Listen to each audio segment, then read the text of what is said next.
Hello everyone, it's Shane Kanto, your Wasteland reviewer, and let me set the stage real quick for this one. La- hmm, Not I keep saying last year is 2016, but it's not. Last year is 2017 now. 2016, it's like January. Trailer drops. And I'm like, this is really cool, this is intense. And then the end it says Cloverfield Lane. And you're like, what? What? And then the stage just says like, I need to watch Cloverfield. And I really enjoy Cloverfield, and I love 10 Cloverfield Lane. And then, oh my god, this movie, this God particle thing, this is going to be the next Cloverfield. I can't wait. This is going to be amazing. Comes out in February.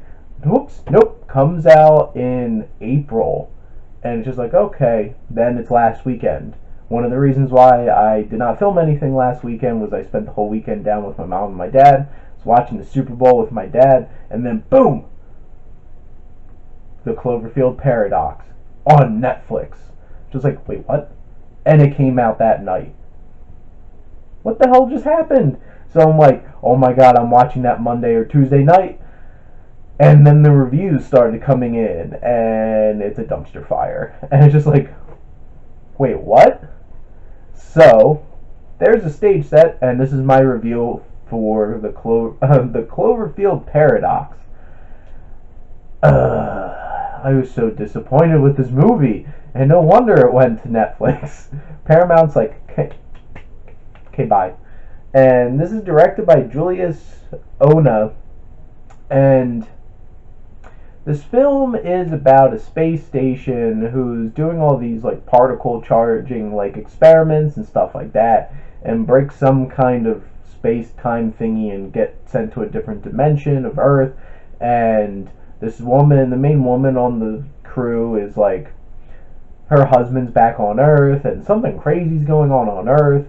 And every time it's like go back to Earth, there's like mayhem and destruction. And then on this space station, all this weird shit happens. Like they open up a thing, and this is a weird, stupid, confusing movie. Sorry. And the story's confusing. How the film is handled is really confusing. The pacing of this, it just keeps going. I kind of describe it kind of like the kid pacing kind of thing. It's like you don't really get to connect with enough of anything because it just keeps going. Which, to be perfectly honest, was probably for the best for this film. Because if you lingered on things too long, it's just like, what's going on? And for an hour and 34 minutes, this was a really boring movie. And I don't know. And tonally, it's all over the place. It's like, where did this film come from? And why did they make this with so many people in this cast? And oh god, I'm gonna calm down for a second and get back to like focusing on actually talking about this film. To be perfectly honest, I didn't give a crap about any of the characters on this mission, and it's watchable. And that's basically it.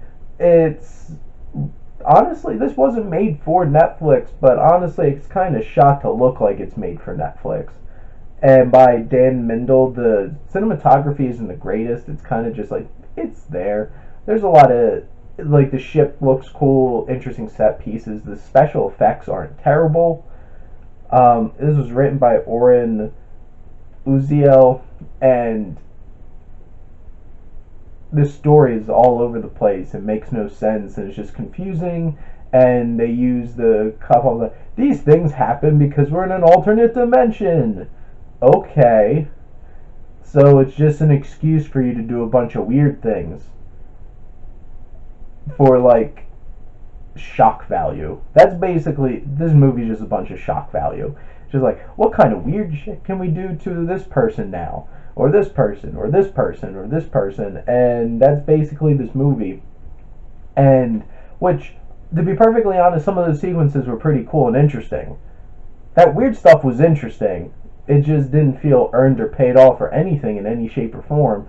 And it's so full of its own, like, moral dilemmas of, like, do we save the Earth, or we blah, blah, blah, what about this other Earth?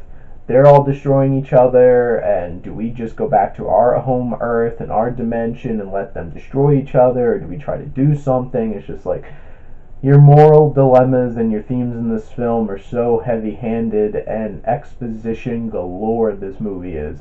It's just like, let's dump everything. The music done by Bear McCreary, who has done some really good scores. The score he does for 10 Cloverfield Lane is really tense, and the score's fine for this. It does its job. It's not as memorable. The cast, everyone feels like they're just wasted and they're just kind of going through the thing. Daniel Bruhl and Elizabeth Debicki and so many other people that just pop up in this film. Chris O'Dowd's the only one that I actually got some enjoyment out of, because I thought he was actually pretty funny and enjoyed his extremely out of place comic relief, because I didn't really connect with the rest of the film, so I just enjoyed that. David Oyelowo was just like, why are you in this? You got nothing to do.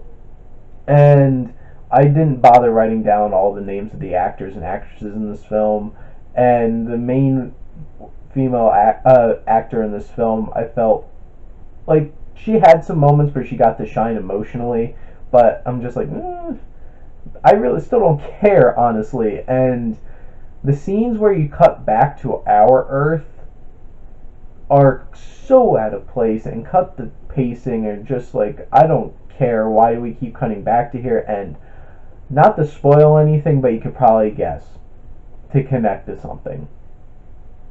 But anyway, overall, this is a really confusing and stupid waste of a great cast and a great premise. It sounds like I hate this movie. If I hated this movie, I would give it an F. But for the most part, I got through an hour and 30 minutes of just goofy, crazy nonsense. I'm going to give the Cloverfield Paradox a D.